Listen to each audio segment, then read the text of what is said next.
Pozdravljena, Luka Sinček in Maj Hrovat, soustanovitelja blagovne znamke Juicy Marbles, pod katero razvijate rastlinske nadomestke za meso. Srečala sta se že v študentskih letih. Odkot prva ideja, da bi delala rastlinske nadomestke mesa? Ideja se je malo organsko razvila. Kot študenta mikrobiologije in biotehnologije sva sem hotela delati na nečem, kar bi bilo malo povezano z najnim področjem študija.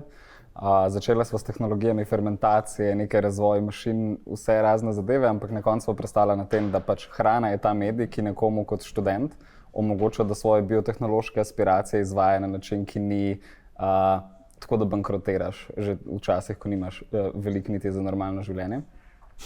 In zasledila sva potem trend mesnih nadomestkov, ki je res močno naraščal. In kot takrat dva zelo aspirativna študenta, ki sta sicer jedla meso, ampak prepoznala probleme s tem, sva rekla, da bi se tega lotila kot najnega prvega izziva.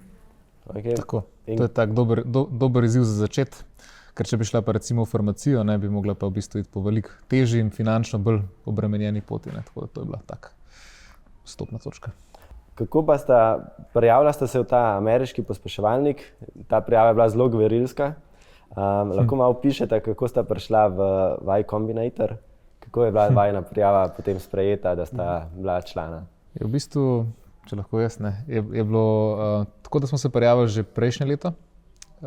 Tudi malo s tem v mislih, da bojda skoraj nobena prijava, oziroma ki je sprejeta, ni bila prva prijava tistega podjetja. Ne? Da smo namensko vrgali eno prijavo noter, ker ni bila mogoče še toliko izdelana ideja, zato da smo imeli zavrnjeno prvo leto. Potem smo šli čez njihovo online šolo podjetništva, ki tudi menda v bistvu te malo bolj pripravi, kako jim predstaviti idejo, da razumejo bistvo. Potem smo šli pa res 100% v to prijavo. Probali smo pičati drugim ljudem, prosili za feedback, izkušene podjetnike, ki so recimo že bili v Y Combinatorju. Tu imamo v bistvu kar par slovenskih zgodb, ki so šli čez in so nas malo pripravljali, nam dali feedback, kako boljš spisati prijavo. In potem je bila prijava očitno tako dobro spisana, da smo dobili intervju z njimi. Intervju smo se pripravljali tudi res dobro, tako drillali smo se odgovore na vprašanja, vse, kar bi lahko nas vprašali, da smo bili spontani, direktni, jasni. In bi rekel, da smo kar okej izpeljali, ampak glavna stvar je bila pa to, da smo konec intervjuja ponudili, da lahko probajo naše izdelke. Ne? In smo takrat poslali v Ameriko s hitro pošto naše zrezke v zgodnjih razvojnih fazah in tistih je pa po moje dokončno prepričali, da smo. Ja. Takrat, če sem prav razumel, ste imela v bistvu samo nekaj dni, da pošljete ta zrezek, vaš proces je pa takrat trajal še nekoliko dlje. Ja, to je še vedno moja najljubša anekdota, se mi zdi. Naš proces takrat je trajal 3-4 dni, da si celotno stvar naredil. In preprosto oni so zahtevali, to pa mora biti tam po jutrišnjem. Kar smo se pol odločili, je en izmed najdaljših korakov je bila ta marinacija, se pravi, kako arome spraviš v te rastlinske beljakovine. In zaradi premalo časa sva se preprosto odločila, da dajmo to zapakirati v vakuum vrečke s ful preveč marinade in DHL traja 48 ur, da pride iz Slovenije do San Francisca, tako da se je stvar po poti na letalu marinirana. Poslali smo 2 presojevalcem. En izmed njih je potem imel celo neke prebavne težave, nekaj dni kasneje, ampak so pripisali to nečemu drugemu. Vseeno so nas pa sprejeli in to pokaže, da včasih pač moraš probati nekaj, kar deluje čist, da moraš reči malo out there, zato da uspeš nekoga prepričati oziroma dokazati, da imaš to pravo energijo, da boš pač naredil vse, kar se da stvar sprovedeš. Malo izven okvirjev. Tako je. Pri prehrani je zelo pomembna cena, ker se ljudje, potrošniki odločamo. Vaši izdelki še vedno sodijo v višji cenovni razred, mogoče premium segment. Lahko dosežete nižjo ceno, da bi nagovorili širši krog kupcev? V bistvu zares se strateško zelo ukvarjamo s cenovnim problemom, recimo temu, ne? Ker po eni strani ta tehnologija ima neko dodano vrednost, ker smo v bistvu edini na svetu, ki lahko delamo tak tip produkta s tem procesom in je tudi patentiran. Hkrati pa v bistvu te surovine in pa način, kako je proizvedeno, omogočajo ful veliko modularnost. Tako da v bistvu mi zdaj, kar razmišljamo, je, da bomo ohranjali neko premium linijo proizvodov, potem pa ugotovili, kako lahko naredimo tudi cenejše linije, ki v bistvu suplementirajo. Kakor imamo recimo že zdaj pri mesu, imamo neke premium zrezke, imamo pa tudi vsakodnevne mesnine, so neke klobase, salame, piščančje meso in take. In tudi mi želimo zares raztegniti cel portfelj, da bo lahko nekdo zares konec koncev nas bolj ugodno dobil, kot bi pravo meso. Ne. Ja. Še ena stvar, ki nam gre pa, če še dodam, no, v bistvu na roko je pa, da trenutno cene mesa blazno rastejo, sploh govedine. Tako da smo v bistvu že zdaj, brez tega, da znižamo ceno, ratali zelo konkurenčni. Praktično na vseh trgih, kjer smo, je naša cena na kilo zdaj enaka nekemu povprečnemu kosu, dajmo reči, pljučne oziroma tudi nekega ribaja. Se pravi, ni da smo že nadomestili pleče po ceni, ampak definitivno naša tehnologija, ko zori, ko dvigamo kapacitete, gre v to smer. In cene mesa so šle letos v povprečju gor pri govedini 25%, mi smo pa znižali cene v povprečju na 10%.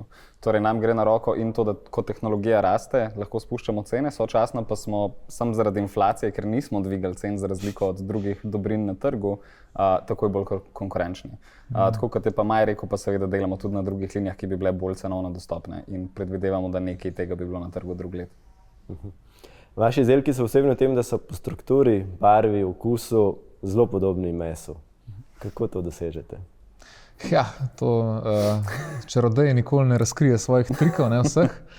Lahko pa mogoče v grobem samo prikažemo, da ne gre za nek tak, bi rekel, čist čuden proces, ampak je zadeva relativno enostavna. Včasih se pohecamo, da če bi vaša babica imela doktorat iz fizike, ne, bi mogoče lahko kaj tazga rekreirala doma. V bistvu začnemo s podobno osnovo, kot je tofu. Tofu je relativno znan produkt, ampak mi v bistvu ga spustimo čez proces ekstruzije, kar mu kreira vlakna.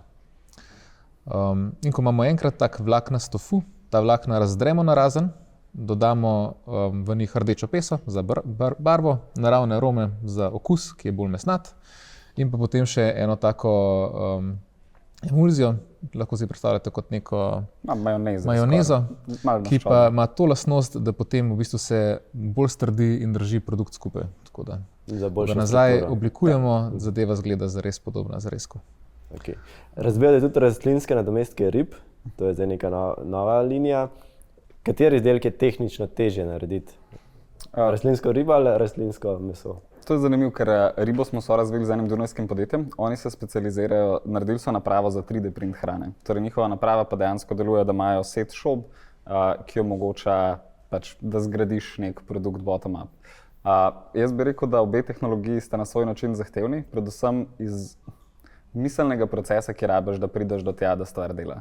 Ko tehnologija enkrat laufa, mislim, da oboje zgleda precej enostavno in da ni sem druga stvar.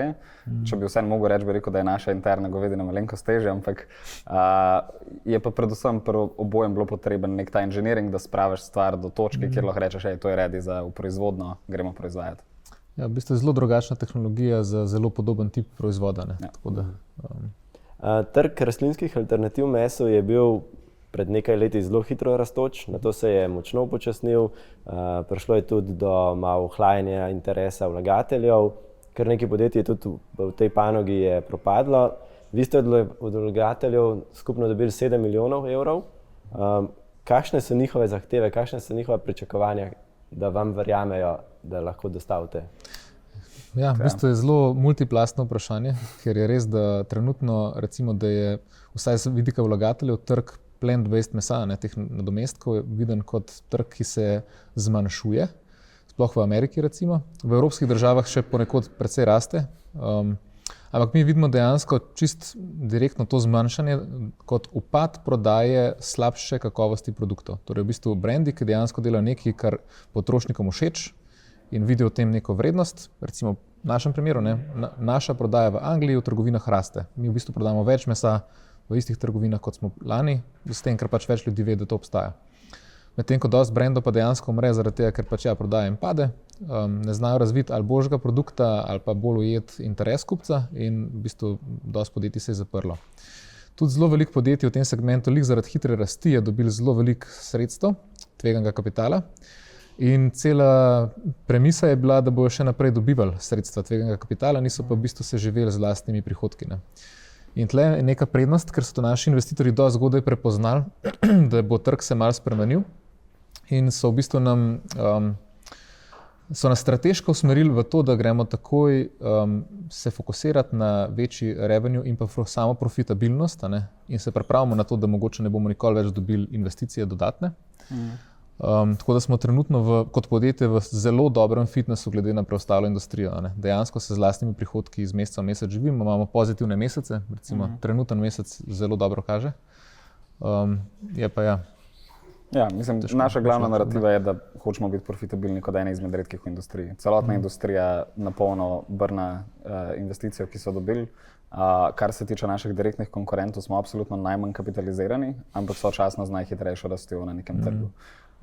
V letošnjem letu smo se najprej malo bali, kako bo, čisto iskreno, ampak smo vseeno zdaj zrasli že za 10%, kar je lepo. Do konca leta bomo to rast še lepo dvignili, sploh ker smo zdaj v tej božični sezoni, ki je vsako leto za nas zelo močna. Drugo leto pa želimo prvo leto imeti polno profitabilno, se pravi, da ne rabimo več se zanašati na investicije tujih vlagateljev.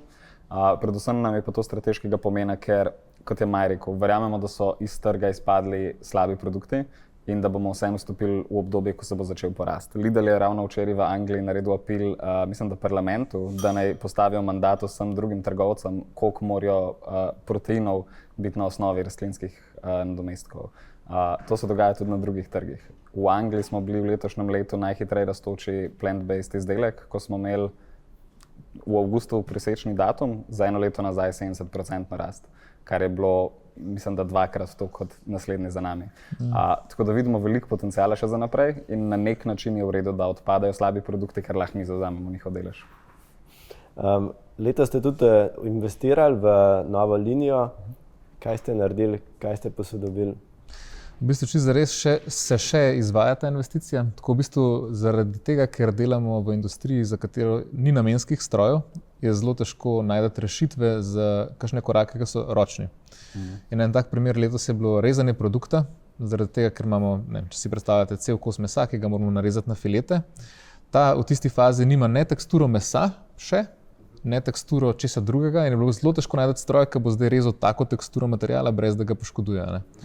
In ker gre za nekoliko više cenovno pozicioniran produkt, ne more biti kvaliteta res topa.